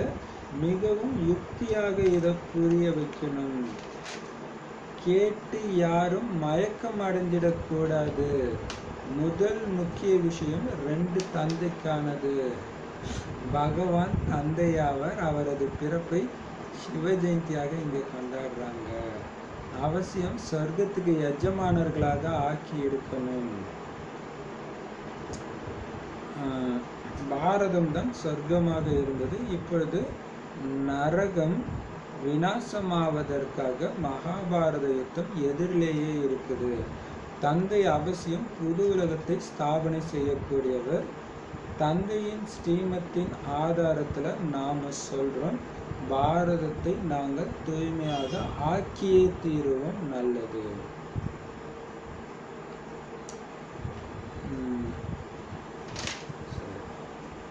பாபா சொல்றது, மிக இருள், அஞ்ஞான இருள்ல தான் இருந்தோம். இப்ப வெளிச்சத்தை நோக்கி போறோம். தேவதைகள் ஆகிட்டு இருக்கோம். விகார சாக்கடையில மூழ்கி துக்கத்தை அனுபவித்த சாதாரண மனிதர்கள் இருந்து நிர்விகாரி தேவதைகளாக ஆகிட்டு இருக்கிறோம். அப்படின்ட்டு எல்லோருக்கும் புரிய வைங்க. அப்ப அவங்களுக்கு சொல்லுங்க, நம்மளுடைய உண்மையான மதம் இந்து கிடையாது, ஆதி சனாதன தேவி தேவதா தர்மம். இப்ப இந்துன்னு சொல்லிட்டாங்கன்றது புரிய வைங்க. ஆனா யுக்தியா புரிய வைக்கணும், இல்லைன்னா கோபம் வந்துடும் இல்லையா? நீங்க கரெக்டா சொன்னீங்கன்னா கொஞ்சம் கொஞ்சமா அவங்க புரிஞ்சுக்குவாங்க. நீங்க எழுந்து நிக்கணும் தைரியமா. இது ஒரு சூப்பர் இல்லையா? ஒண்ணு தைரியம் வேணும், இன்னொன்னு ஒற்றுமை வேணும். நிறைய குழந்தைங்க வேணும். பாபா ஒன்று சொல்றாரு, பாபா சொல்றதெல்லாம் இப்போதைக்கு நடைமுறைக்கு ஆகாது அப்படின்னு புத்தி சொல்லும். ஸோ அது மாயா. பாபா சொன்னா கண்ணை மூடிட்டு பண்ணுங்க. அல்லது யாரோ ஒரு பிரதருக்கோ சிஸ்டருக்கோ ஒரு ஐடியா வந்துச்சுன்னா கலந்து ஆலோசனை பண்ணுங்க. பண்ணிட்டு நல்லா இருக்குது, அது பாபா சொல்லியிருக்கல, பெரும்பான்மையானவர்கள் எதில் இருக்கிறாங்களோ அந்த பக்கம் நீங்களும் போயிடுங்கன்றது. அவங்கள விட உங்களுடைய கருத்து நல்லாவே இருந்தால் கூட, ஏன்னா உங்களால் பிரிவினை வர வேண்டாம் அப்படின்னு சொல்றாரு. அதனால டெல்லியில் முதல்ல நீங்கள் நடத்துங்க, நிறைய பேர் ஒத்துழைப்பு கிடைக்கும், ஒத்துழைப்பு தேவையும் படுது, பெரிய மாநாடு நடத்தணும். ஆனால் மாயா பண்ண விட மாட்டேங்குது. பாபா கூட்டு முயற்சியாக சொல்றாரு, சுய முயற்சியில் அப்படிதான் மாயா பண்ண விடாது. அப்போ அந்த சேவையை தடுக்கிறது தான் மாயாவுடைய வேலை. அப்படி புரிஞ்சுக்கோங்க நீங்கள். பாபா நினைவாகட்டும் அல்லது சேவை பண்ணணும்னு ஒரு முடிவு பண்ணீங்கன்னா அப்போ அதுக்கு என்னெல்லாம் தடை வருது பாருங்க. ஒரு சாதாரண விஷயமா இருக்கும், அது நீங்கள் மாயா லிஸ்ட்ல சேர்க்க மாட்டீங்க. பட் இருந்தாலும் சேவைக்கு தடை ஏற்படுத்துகிற அத்தனையும் மாயா தான் அதை பண்ணுதுன்னு புரிஞ்சுக்கணும். அப்படிதான் இங்கே பாபா எந்த மாயாவை சொல்றாருன்னா, இருவேறு கருத்துக்கள் வர்றதை தான் மாயான்னு சொல்றாரு. ஒருத்தர் பண்ணணும்னு நினைக்கிறாங்க, இன்னொருத்தர் இல்லை அப்படி வேண்டான்ட்டு போயிடுறாங்க. ஸோ கருத்து வேறுபாடு தான் அதிக நஷ்டத்தை ஏற்படுத்துதுன்றாரு. இப்போ பகவானையே கூட எதிர்க்க தயாராகிடுறாங்க அப்படின்னா அர்த்தம், பாபா சொல்கிற வழி கூட ஒன்றும் வேலைக்கு ஆகாது அப்படி சொல்லிட்டு ரொம்ப நஷ்டத்தை அடைஞ்சிடுறாங்க. கோபம் வந்துச்சுன்னா கேட்கவே கேட்காதீங்கன்றாரு. இது எல்லாருக்குமே தெரியும், பாபாவுக்கும் தெரியுன்றார். அவங்களுக்கு தெரியும் யாராருக்கெல்லாம் கோபம் வந்துச்சோ. இப்போ நம்ம கோபப்பட்டால் நமக்கு தெரியும் தானே நம்மளால எவ்வளோ நஷ்டம் வந்துச்சுட்டு. அவங்களுக்கே தெரியும், பாபாவுக்கும் தெரியும். ஏன்னா பாபா பேர் சொல்ல மாட்டார். சொன்னால் கோச்சுக்குவாங்க, மனசு கஷ்டப்பட்டுக்கூடாதுன்ட்டு அவர் சொல்லலாம். எப்படி சொல்கிறார் இல்லையா? சரி, பாபா குழந்தைங்களுக்கு ஆரம்பத்துலேருந்து கடைசி வரும் எப்படி நீங்கள் உயர்வா இருந்தீங்க, தாழ்வா நீங்கள் மீண்டும் எப்படி உயர்றதுன்ற வழியை சொல்கிறாரு. அது தாரணை பண்ண வேண்டியது நம்மளுடைய கடமை தானே, அவரா பண்ணுவார். ஸோ அது உங்கள் முயற்சியில் இருக்குது. எந்த அளவுக்கு அதை நீங்கள் குணங்களாக மாற்றுறீங்கன்றது உங்களுடைய முயற்சி. மற்றபடி பாபா யாருக்கும் தனிப்பட்ட முறையில் ஸ்பெஷல் ஆசீர்வாதமோ கருணையோ காட்டுறதே கிடையாது. இதெல்லாம் பக்தி மார்க்கத்தின் விஷயம், கருணை காட்டுறது, ஆசீர்வாதம் கொடுக்கறதெல்லாம். மற்றபடி அவரால் மேலே இருந்துட்டு தூண்டுதல் மூலமாக ஒருத்தருக்கு ஞானம் கொடுக்குறாருன்னு வச்சுக்கோங்க. அப்படிதானே சொல்கிறாங்க, வள்ளலாருக்கு ஞானம் கிடச்சிது, ராகவேந்திராவுக்கு கிடச்சிது அப்படின்னு என்ன இவங்க தியானத்தில் இருந்தால் தானாக கிடைக்கும்னு நினச்சிக்கிறாங்க. அப்படி ஒரு வேளை கிடைக்கிற மாதிரி இருந்தால் நான் எதுக்கு வரணும் இந்த பூமிக்கு? எப்படி எல்லா மதத்துலையும் சொல்லியிருக்கிறாங்களோ கடவுள் வரணும், அப்போ நான் எதுக்கு வர வேண்டியது இருக்குது அப்படின்னு சொல்கிறார். ஸோ அப்படியெல்லாம் இங்கே கிடையாது. அதெல்லாம் பக்தி மார்க்கத்துடைய விஷயம். இங்கே நீங்கள் முயற்சி செய்யணும். அப்பா, ஆசிரியர், குருன்னு 3 பேரும் ஒரே உடலில் ஆத்மா சிவபாபாவை கிடச்சிருக்கிறாங்க. ஸோ அதை நம்ம பயன்படுத்திக்கணும். நம்மளை பூஜைக்குரியவர்களாக ஆக்குறாரு, இருந்தாலும் நாம் மீண்டும் பூஜாரிகளாக ஆகிடுவோம் அப்படின்னு யுக்தியோடு நீங்கள் புரிய வைக்கணும். இல்லைன்னா மயக்க மாட்டுறாங்க, தேவதையாக இருந்தால் நம்மளே எப்படி ஆயிட்டோமா அப்படின்ட்டு. ஸோ அது யுக்தியாக புரிய வைங்க. முக்கியமாக 2 அப்பாவை பற்றிய விஷயத்த சொல்லுங்க. எல்லைக்குட்பட்ட தந்தைக்கிட்டேருந்து எல்லைக்குட்பட்ட ஆஸ்தி கிடைக்கிற மாதிரி எல்லைக்கு அப்பாற்பட்ட தந்தை சிவபாபா கிட்டேருந்து எல்லைக்கு அப்பாற்பட்ட ஆஸ்தி, அதாவது சொர்க்கம் கிடைக்குது. அதை கொடுத்ததுனால தான் அவருடைய பிறந்த நாளை சிவ ஜெயந்தின்னு கொண்டாடுறாங்க. அப்போ கண்டிப்பாக அவர் சொர்க்கத்திற்கு எஜமானர்களாக நம்மளை ஆக்கியிருக்கணும். கடவுள்னாலே சொர்க்கத்துக்கு அழைச்சிருப்பார் தானே சொல்கிறாங்க. அப்போ சொர்க்கம்ன்ற ஆஸ்தியை நமக்கு கொடுத்துருக்கிறதுனால தான் அவருக்கு பிறந்த நாள் கொண்டாடுறாங்க. அவர் நம்முடைய அப்பா, அதனால தான் ஆஸ்தி கொடுக்குறாருன்னு புரிய வைங்க. இப்போ இந்த நரகம், துர்கதியை கொடுக்கக்கூடிய இந்த நரகத்தை முடிக்கணும், கதம் பண்ணணும். அப்போ அதை அழிக்கிறதுக்காகத்தான் இந்த மகாபாரத யுத்தம் இதோ எதிரிலே இருக்குது, எப்போ வேணாலும் வெடிக்கும் அப்படி இருக்குது. அப்போ அவசியம் பாபா தான் புது உலகத்தை ஸ்தாபனை செய்யக்கூடியவர். அதனால் பாபா கொடுக்குற இந்த ஸ்ரீமத்தின் ஆதாரத்துல நாம சொல்றோம் இந்த பாரதத்தை தூய்மையாக ஆக்கியே தீருவோன்ட்டு ஸ்ரீமத் படி இல்லையா. ஏன்னா என்ன தைரியத்துல சொல்றோம், பாபா சொல்றாரு, பாபா சொன்னா கண்டிப்பா ஆகும். ஏன்னா சொல்றாரு கல்ப கல்பமாக இது சொர்க்கமாக ஆகி இருக்குது அப்படின்ட்டு. நல்லது அப்படின்னு பாபா முடிச்சுட்டார் வாணிய. இனிமையிலும் இனிமையான தேடி கண்டெடுக்கப்பட்ட செல்லமான குழந்தைகளுக்கு தாயும் தந்தையும் ஆகிய பாப்தாதாவின் அன்பு நினைவுகள் மற்றும் காலை வணக்கம். ஆன்மீக குழந்தைகளுக்கு ஆன்மீக தந்தையின் அன்பு நினைவுகள் மற்றும் நமஸ்தே. ஆன்மீக தாய் தந்தைக்கு ஆன்மீக குழந்தைகளின் அன்பு நினைவுகள் மற்றும் நமஸ்தே. தாரணைக்கான முக்கிய சாரம், தந்தை எப்படி துக்கத்தை நீக்கி சுகத்தை கொடுக்கிறாரோ அதே மாதிரி பாபாவுக்கு சமமாக நாமளும் மற்றவங்களுக்கு சுகத்தை தான் கொடுக்கணும். எந்த விதமான துக்கமும் கொடுக்கக்கூடாது. மிக மிக இனிமையானவர்களாக மாறணும். சதா சுப காரியங்கள், மற்றவங்களுக்கு சுகத்தை கொடுக்கக்கூடிய நல்ல உயர்ந்த காரியங்களை மட்டுமே செஞ்சு பாபாவுக்கு வலதுகரமாக ஆகணும். அது முக்கியமான பாயிண்ட் இல்லையா. பாபாவுக்கு வலதுகரமாக நேர்மையானவர்களாக இனிமையானவர்களாக இருக்கணும் அப்படின்னு பாபா சொல்றாரு. ஒருபோதும் கருத்து வேறுபாடு உடையவர்களாக ஆகிடக்கூடாது. கருத்து மற்றும் எண்ணங்கள்ல வேறுபாடு ஒருத்தரை ஒருத்தர் எதிர்த்து கொள்ளக்கூடாது. கோபங்கிற பூதத்தை நீக்கிவிட வேண்டும் இல்லையா. புரிஞ்சுக்கணும். மாயா எப்படிலாம் வரும் இல்லையா. பாபா இன்னைக்கு கோபன்ற பூதத்தை பற்றி சொல்றாரு, அதிகமாக ஸ்ட்ரெஸ் கொடுத்து. ஏன்னா ஒரே ராஜ்யம் வரணும்னா ஒரே வழி இருக்கணும். அப்போ ஒருத்தருக்கு ஒருத்தர் கருத்து வேறுபாடு இருக்கக்கூடாது. விட்டு கொடுத்துருங்க, எவ்வளவு முடியுமோ விட்டு கொடுங்க. பைபிள்ல கூட இயேசு சொல்றாரு, உன்னுடைய சகோதரன் தோல்ல போட்டிருக்கிற துண்டை கேட்டா நீ ஷட்டையே கொடுத்துட்டு போ. உன்னை ஒரு 10 அடி நடந்து வான்னு கூப்பிட்டு போனா அவன் கூட நீ 10 கிலோமீட்டர் கூட நடந்து போ. அப்படின்னா என்ன அர்த்தம்? பணிஞ்சு போ, வளைஞ்சு கொடுத்து போ அப்படின்னு சொல்றாரு. ஸோ அதனால பாபா சொல்ற கோபங்கிற பூதத்தை நீக்கிடுங்க. எந்த காரணத்தை கொண்டு யாரையும் எதிர்க்காதீங்க அப்படின்னு சொல்றாரு. சூப்பர் இல்லையா. ஸோ இந்த பாயிண்ட் அதிகமாக ரொம்ப ஒரு 2-3 நாளாக மைண்டில் டிஸ்டர்ப் ஆகிட்டே இருக்குது. ஏன்னா கருத்து வேறுபாடு வராமல், அதாவது தப்பு செய்கிறாங்கன்னு தெரியுது, அதையும் எதிர்க்காமல் இருக்கிறது, அது எப்படின்னு நம்மளால புரிஞ்சிக்க முடியல. ஸோ அதை பற்றி தான் பாபா சொல்லிட்டு இருக்கிறாரு. கண்டிப்பாக பாபா சொல்லிடுறாரு. சரி, வரதானம். நிமித்தமாக இருக்கின்ற ஆத்மாக்களின் மூலம் கர்மயோகி ஆகிறதுக்கான வரதானத்தை பலனாக அடையக்கூடிய மாஸ்டர் வரமளிக்கும் வள்ளல் ஆகுங்கள். நிமித்தமாக இருக்கிற ஆத்மாக்களின் மூலம் கர்மயோகி ஆகிறதுக்கான வரதானத்தை பலனாக அடையக்கூடிய மாஸ்டர் வரதாத்தா, அதாவது வரமளிக்கும் வள்ளல் ஆகுங்கள்.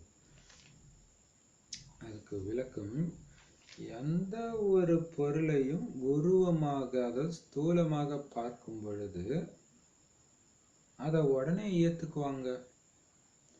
அதனால நிமித்தமாக இருக்கக்கூடிய சிரேஷ்ட ஆத்மாக்கள் தங்களது சேவை, தியாகம், அன்பு, அனைவருக்கும் ஒத்துழைப்பு போன்ற நடைமுறை காரியத்தை பார்த்து என்ன தூண்டுதல் ஒருவருக்கு கிடைக்கிறதோ அதுவே வரதானமாக ஆகிவிடும்.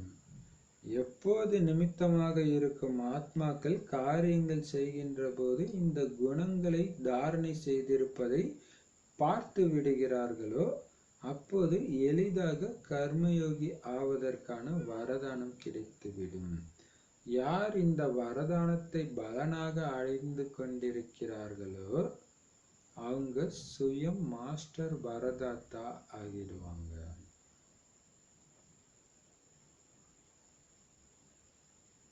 நிமித்தமாக இருக்கிற ஆத்மாக்களின் மூலம் கர்மயோகி ஆகிறதுக்கான வரதானத்தை பலனாக அடையக்கூடிய மாஸ்டர் வரதாத்தா ஆகுங்க.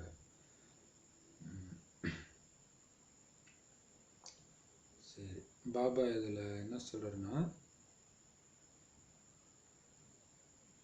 கண்ணுக்கு தெரியாத ஒரு பொருள் இருக்குதுன்னா யாரும் நம்ப மாட்டாங்க. இல்லையா? இப்போ பாபாவுடைய ஞானம் நல்லா இருக்குது, ஆனால் அந்த ஞானத்தை அப்படியே வாழ்க்கையில் நடைமுறைப்படுத்துகிற ஒருத்தரை பார்த்தா தான் டக்குன்னு நம்பிக்கை வரும். இல்லாட்டினா பாபா சொல்கிறது எல்லாம் எல்லாராலையும் ஃபாலோ பண்ண முடியாதுப்பான்னு தான் தோணும். அப்போ பாபா சொல்கிறாரு, அப்போ கண்ணு முன்னாடி பார்த்தா நம்பி தானே ஆகணும். அதனால் நிமித்தமாக இருக்கக்கூடிய சரண்டர் சிஸ்டர் பிரதர்ஸ் சென்டர் இன்சார்ஜாக இருக்கிறாங்க பாருங்கள், அல்லது சேவைக்கு பொறுப்பாக இருக்கிறாங்களே, அந்த மாதிரி உயர்ந்த ஆத்மாக்கள் செய்கிற சேவையும் அந்த சேவையில் இருக்கிற தியாக மனப்பான்மையும் அந்த அன்பு கலந்து செய்கிற அந்த சேவை எல்லாருக்கும் ஒத்துழைப்பு கொடுக்கறது, இந்த மாதிரி விஷயங்கள் அவங்களுடைய நடைமுறையாக காரியம் செய்யும் பொழுது பார்க்குறோம். நாம் பார்க்குறோம் அவங்க இப்படிலாம் செய்கிறாங்க, இவ்வளோ தியாகமாக, கொஞ்சம் கூட சுயநலம் இல்லாமல் அப்படி ஒரு தாய் அன்போட ஒத்துழைப்பு கொடுக்குறாங்க அப்படின்னா இல்லையா? அப்போ அதை பார்க்கும்போது நமக்கு என்ன ஆகும்? சே, அது மாதிரி நாம் ஆகணும்ப்பா அப்படின்னு ஒரு தூண்டுதல் கிடைக்குது பாருங்க. அதுவே உங்களுக்கு கிடைக்கிற வரம்ன்ற. இப்போ அந்த செயல் நாம் செஞ்சு மற்றவங்களை செய்ய வைக்கணும்னு பாபா சொல்லுவார் இல்லையா? நாம் சொல்லி மற்றவங்க செய்ய மாட்டாங்க, நாம் செய்கிறத பார்த்து மற்றவங்க செய்வாங்க அப்படின்ற உணர்வோட காரியம் செய்கிற நிமித்த ஆத்மாக்களுடைய ஒவ்வொரு காரியமுமே மற்றவங்களுக்கு வரமாக அமைஞ்சிருமா. அதை பார்த்தோன்னே நானும் அப்படி செய்யணுன்ற ஒரு தூண்டுதல் கிடைச்சிடுன்றார். அதனால் அவங்க இந்த மாதிரி ஒரு அற்புதமான தெய்வீக குணங்கள் தாரணை செய்கிறத நேரில் பார்க்கும்பொழுது பார்க்குறவங்களுக்கு ஈஸியாகவே கர்மயோகி ஆகிறதுக்கான வரதானம் கிடைச்சிடுமா. அப்போ கர்மயோகினா என்னது? காரியம் செய்வாங்க ஆனால் யோக நிலையில் இருப்பாங்க, அதாவது விடுபட்டு இருப்பாங்க. அப்போ விடுபட்டு இருக்கக்கூடிய இது வந்துடும். ஏன்னா அவங்களே அப்படி தானே செய்கிறாங்க, தியாக மனப்பான்மையோட ஒரு எந்த விதமான எதிர்பார்ப்பும் இல்லாமல் செய்கிறாங்கன்னா அதை பார்க்கும்போது நம்மளும் இயற்கையாகவே கர்மயோகி ஆகிடும், அந்த வரம் நமக்கு பிராப்தி ஆகிடும். அப்படி யார் இந்த வரத்தை பலனை அடைகிறாங்களோ அவங்க சுய மாஸ்டர் வரதாத்தை ஆகிடுவாங்க. அப்படின்னா என்ன அர்த்தம்? அந்த வரத்தை பெறுபவர்கள் அப்படின்னா வரத்தை பாபா வரம் கொடுக்குறாரு, நீங்க அதை எந்த அளவுக்கு கிரகிச்சுக்கிறீங்களோ அது உங்களுக்கு வரமாக பிராப்தி ஆகுது அப்படின்னு அர்த்தம். நடைமுறை எடுத்துட்டு வரீங்க. அப்ப இந்த வரத்தை பலனாக மற்றவங்களுடைய நடத்தை, அதாவது பொறுப்பு சகோதரர்களுடைய நடத்தையை பார்த்து கிரகிச்சுக்கிறீங்க அப்படின்னா நீங்க உங்களுக்கு அது வரமாயிடுது. அந்த வரத்தை வாங்குற நீங்க மற்றவங்களுக்கு அதே வரத்தை கொடுக்கக்கூடியவங்களா ஆயிடுறீங்க. அப்படின்னு என்ன அர்த்தம்? உங்களுடைய கேரக்டர் பார்த்து மற்றவங்களும் அதே மாதிரி அந்த வரத்தை பெற்றுக்கிறாங்க. எவ்வளோ சூப்பரான வரதான் இல்லையா? தேங்க்யூ பாபா. ஓம் சாந்தி. சரி, ஸ்லோகன். பெயரின், அதாவது புகழின் ஆதாரத்தில் சேவை செய்றீங்கன்னா உயர்ந்த பதவி அடைவதில் பெயரை பின்னுக்கு தள்ளி விடுகிறீர்கள். சூப்பரா சொல்லிட்டாரு இல்லையா? இப்ப நீங்க செய்யற சேவைக்கு புகழ் வரணும், புகழ் கொடுக்கக்கூடிய சேவையை மட்டும் நீங்க செய்யறீங்கன்னா நாளைக்கு கிடைக்க போகுதே உங்களுக்கு பதவி, அந்த ரேங்க்ல உங்க பேர் கடைசியில போயிடும்ன்ற. சூப்பர் இல்லையா? அதுதான் பின்னுக்கு இருந்து செய்யறதுல தான் இருக்குதே எல்லாமே. பிரம்மபாபா பார்த்தீங்கன்னா அம்மாவையும் மற்றவங்களையும் தான் முன்னுக்கு வச்சுட்டு இருந்தார், அவர் முன்னுக்கு போயிட்டார். ஸோ மற்றவங்களை முன்னுக்கு வச்சிங்கன்னா உங்கள் பேர் உயர்ந்த பதவி அடையிறதுல முன்னுக்கு வரும். ஆனால் நீங்கள் உங்கள் பேரை இப்போ புகழ்படுத்தணும் அந்த மாதிரி சேவையை மட்டும் தேர்ந்தெடுத்து செஞ்சீங்கன்னா கடைசியில் பாபா எடுப்பார் ஒரு லிஸ்ட்டு, அதில் உங்கள் பேர் பின்னாடி போயிடும், உங்களுடைய பதவி பின்னாடி போயிடும் அப்படின்னு சொல்லி சூப்பராக வாணி முடிச்சிருக்காரு. செம்ம வாணி. தேங்க்யூ பாபா. ஓம் சாந்தி.